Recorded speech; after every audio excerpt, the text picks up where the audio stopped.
Salut, j'espère que tu vas très bien.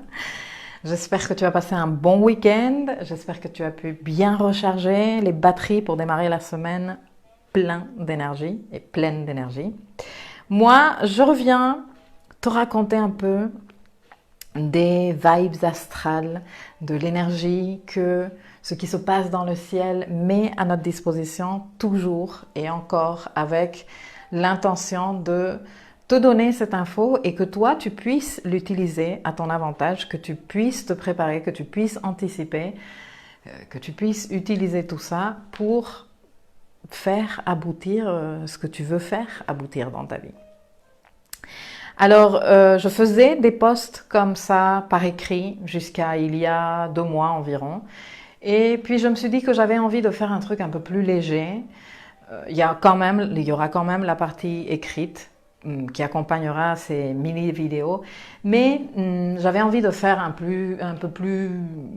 j'avais envie de faire un truc un peu plus léger, en format audio peut-être, en format vidéo, mais pas nécessairement avec mon visage dessus.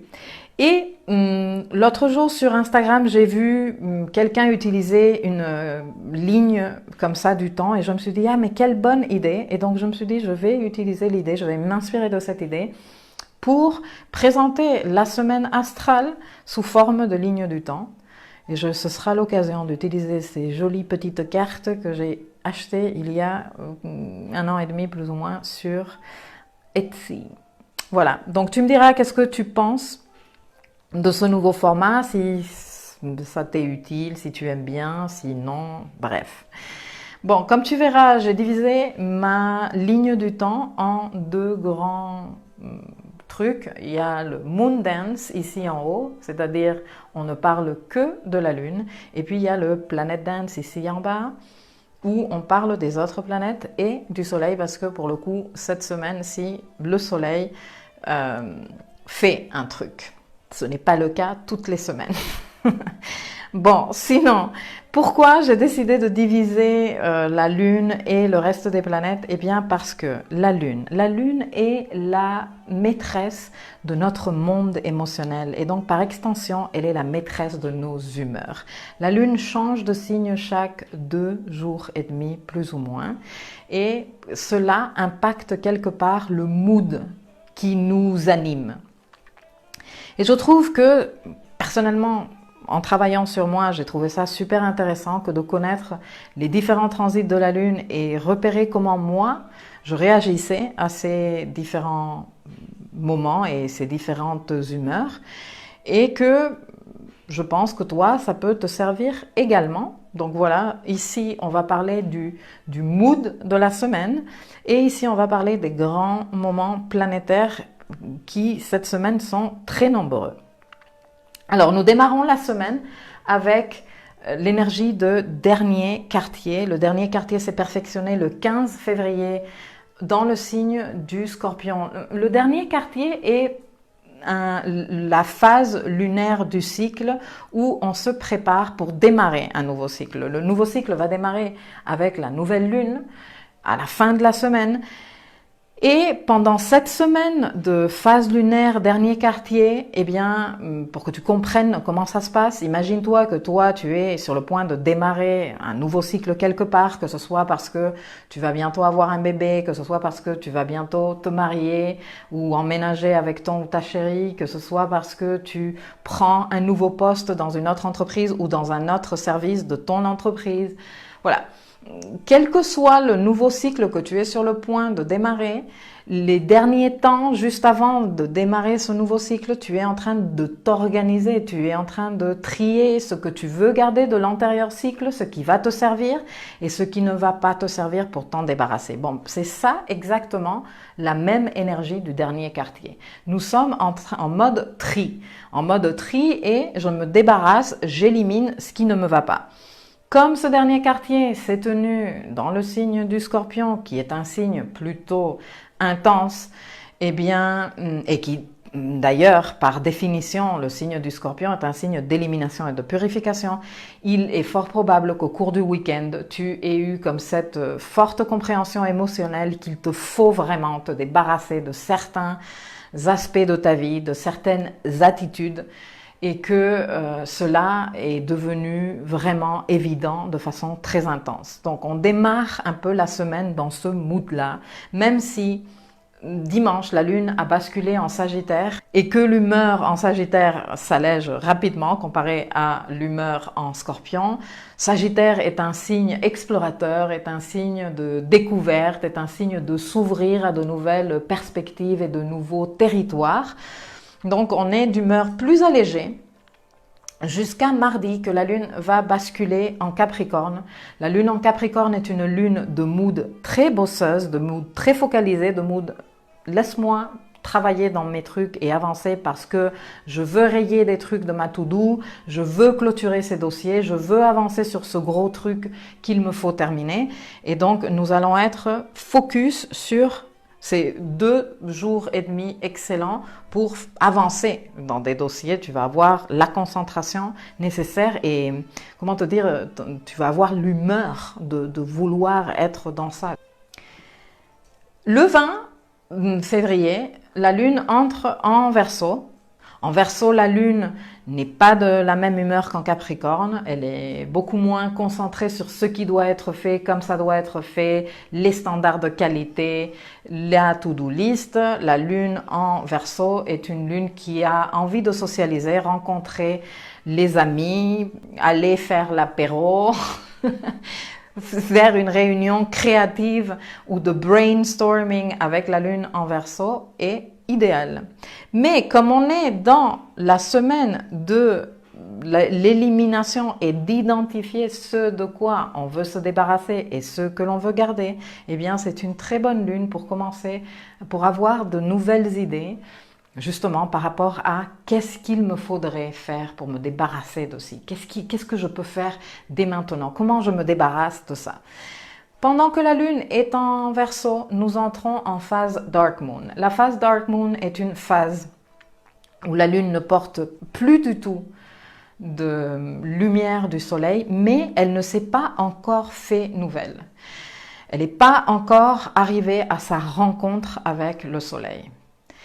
Cette phase, elle est excellente pour s'isoler un tout petit peu, faire contact avec soi-même et se poser de bonnes questions. Des bonnes questions ici seraient en rapport avec les intentions de nouvelle lune parce que le 23, comme tu peux voir ici, la nouvelle lune en Poisson se perfectionne. La lune sera entrée en Poisson très tôt le matin, heure universelle à 6h30 du matin et elle se fera nouvelle, elle se rencontrera à 4 degrés des Poissons à 15h30 heure universelle. Alors, ceci veut dire que la phase Dark Moon sera en Verseau et en Poisson. Ce sera un bon moment. Les premières heures du dimanche matin seront excellentes pour faire de la méditation, pour faire du yoga, du yin yoga, pour faire du tai chi, tu vois, pour apaiser, pour te recentrer, pour créer un peu cet espace sacré autour de toi qui te permette d'accueillir cette nouvelle lune eh bien, dans un état de haute fréquence vibratoire. Tu veux cela? Je vais t'expliquer pourquoi. J'irai un peu plus profond dans le sujet au cours du live du vendredi, de ce vendredi 21 février. Tous les vendredis, je fais un live sur Facebook à 7h30, 8h moins le quart du matin, heure de Paris. Donc, je t'invite à nous rejoindre et si tu ne peux pas, si tu n'as pas Facebook, si tu es anti-Facebook, ne t'inquiète pas, je mets toujours la vidéo quelques heures après ou le lendemain, enfin quand j'ai le temps de l'éditer. Mais on va parler de cette nouvelle lune qui est magiquissime, je te l'avance déjà.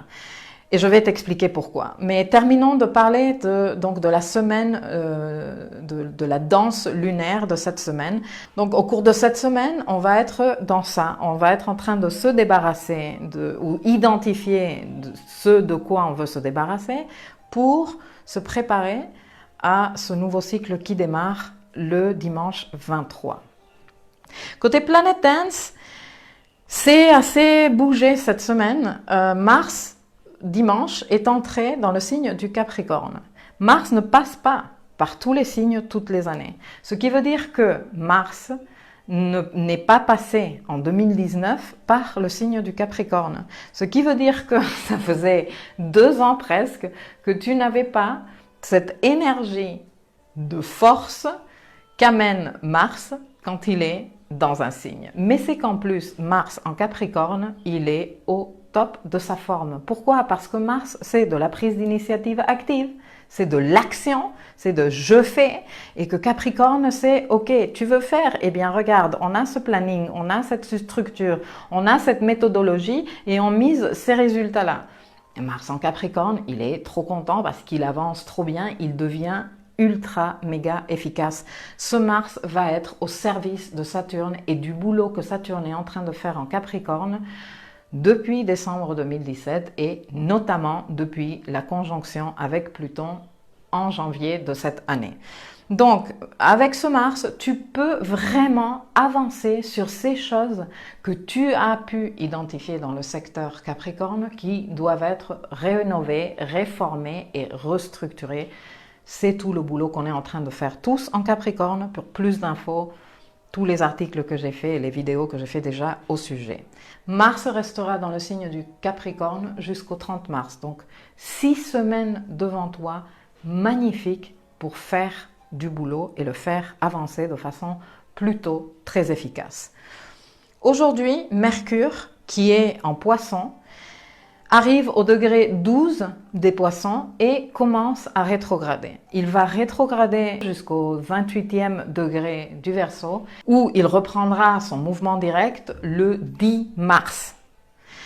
Je ne vais pas te donner beaucoup d'éléments sur cette rétrogradation ici parce qu'il y a un article qui arrive, mais ça fait partie du climat astral du moment. On va être en mode révision profonde et reconsidération de certains aspects. Pour plus d'infos, l'article qui sortira ce soir. Le 19 février, le Soleil change de signe, il entre en Poisson. La saison Poisson démarre officiellement ce jour-ci, ce qui veut dire que nous allons tous nous focaliser sur tout ce qui est en rapport avec l'énergie Poisson, c'est-à-dire l'inspiration, c'est-à-dire notre intuition, c'est-à-dire nos rêves, développer, construire nos rêves. Connecté avec le divin, avec un D majuscule. Ça va être tout le focus de notre attention et notre énergie vitale pendant le mois qui suivra, c'est-à-dire entre le 19 février et le 20 mars.